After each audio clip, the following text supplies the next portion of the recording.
Rebonjour et bienvenue dans cette vidéo d'unboxing du Galaxy Z Fold 4 que je viens tout juste de recevoir aujourd'hui. Donc voilà, la boîte elle est ici, j'ai à peine déballé. Donc je vais pouvoir vous le montrer un petit peu, voir un petit peu ce qu'on a dans la boîte. Donc comme il est en précommande, nous avons donc le Note Package qui contient le stylo, le chargeur et la housse. Donc ça, bon, on verra un petit peu, on verra après, on va la déballer pour voir un petit peu comment elle se présente. Et nous avons donc dans la boîte le Galaxy Z Fold 4. Voilà, donc une boîte assez fine, hein, puisque dans la boîte maintenant on sait qu'on n'a plus de chargeur. Heureusement avec la précommande on l'a, hein, mais maintenant dans la boîte on a le téléphone et le câble. Voilà, donc une boîte assez simple, comme sur le 3, nous avons le Fold en gros, avec le Z Fold 4 en bas, voilà, qui est répété sur les côtés. Donc comme vous le voyez, hein, je le découvre avec vous. Il n'a pas été encore ouvert. Donc tout de suite, on va le déballer. Hop. Voilà.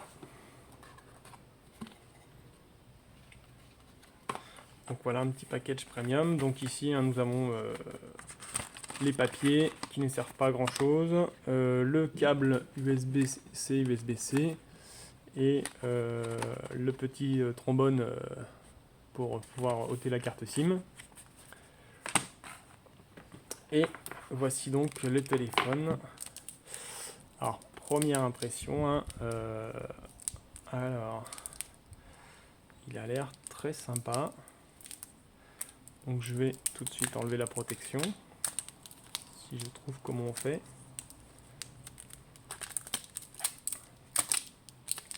Sur le côté d'abord. Voilà. Hop.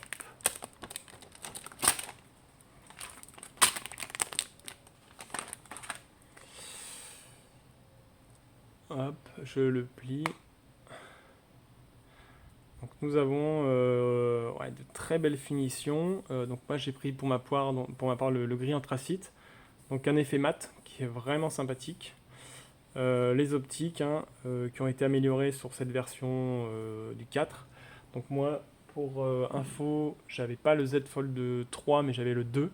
Donc voilà, il y a deux générations, hein, de différence entre les deux. Donc on voit un petit peu, bon, la charnière a diminué un petit peu, hein. On a une épaisseur qui est légèrement plus petite, si on les met côte à côte. Samsung nous promet effectivement aussi un ratio d'écran légèrement différent. Donc un petit peu plus large, un petit peu moins haut. Voilà, on le voit un petit peu, hein, on perd un demi centimètre grosso modo, et on gagne également à peine un demi centimètre. Avec des bordures d'écran plus fines, on aura un petit peu moins cette sensation d'écran allongé. Voilà, c'est vrai que moi utilisant le Z Fold 2 depuis 2 ans, j'ai cette sensation quand je suis sur l'écran externe que effectivement quand on tape des textos, quand on écrit du texte, c'est un petit peu compliqué, et avoir une plus grande surface en largeur va, je pense, améliorer les choses. Bon, le poids, on sait qu'il a gagné 9 grammes, hein. Je pense que si on ne l'avait pas dit, on n'aurait pas senti, c'est pas probant. Par contre, effectivement, comme il est un petit peu plus fin, il est un petit peu plus premium. On a des contours aluminium qui sont très sympathiques. Je vais essayer de vous le rapprocher pour que vous voyez ça. Donc on a les emplacements de carte SIM, de son, d'allumage.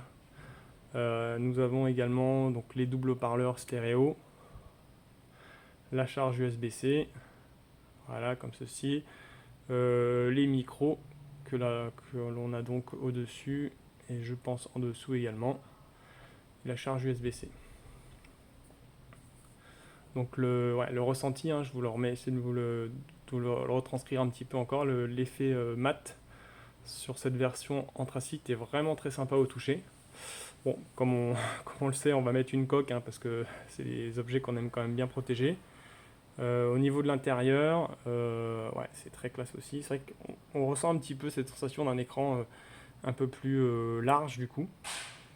Donc Samsung a a repris un petit peu ce que les utilisateurs ont dit, hein, comme quoi l'écran était un petit peu trop haut et on ne l'utilisait pas assez en mode paysage. Donc ça c'est vrai que on va voir si ça influe beaucoup. Et il y a quelque chose que je voulais vous montrer, donc sur le Z Fold 2 que j'ai depuis quasiment 2 ans, ce qu'on voit c'est que la courbure en fait, avec les années, elle s'intensifie. C'est-à-dire que là, quand on a un téléphone ouvert, on a un téléphone qui n'est plus tout à fait plat, mais on a un angle de quelques degrés. Donc ça a été effectivement partagé sur les réseaux, et je peux vous le montrer. Voilà, après 1 an et demi d'utilisation, j'ai une charnière qui n'est plus tout à fait droite. Donc on verra à l'utilisation si le Z Fold 4 fait pareil. Mais là on le voit un petit peu aussi, on a une charnière qui est plus tout à fait à l'horizontale et qui se courbe légèrement. Alors l'utilisation c'est pas gênant, mais il faut signaler que cet effet se produit. Voilà, donc je vais l'allumer pour vous montrer rapidement ce que ça donne. Est-ce qu'il est chargé un petit peu?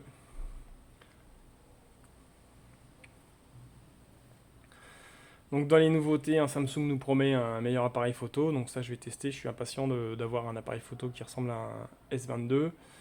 Une charge rapide, une charge sans fil qui va être plus rapide, parce qu'effectivement sur le Z Fold 2 et 3 on avait du 10 watts, là on va passer à du 15 watts, donc qui est un petit peu mieux. Bon, sur ce point Samsung est toujours un petit peu en retrait sur la charge rapide, que ce soit filaire ou sans fil. Bon, ils ont peut-être leur raison de ne pas évoluer plus que ça, mais c'est vrai que c'est un peu embêtant quand on veut charger son téléphone rapidement. Voilà, donc je vais déployer un petit peu l'écran, donc c'est vraiment un superbe écran, hein. Voilà, vous voyez un petit peu toutes les coutures. Si je reprends maintenant le Note Package que l'on va découvrir ensemble.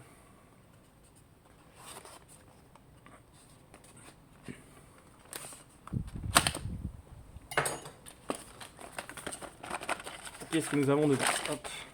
Donc nous avons donc le chargeur 25 watts, donc ça qui sera toujours utile, même si quand on en a déjà un.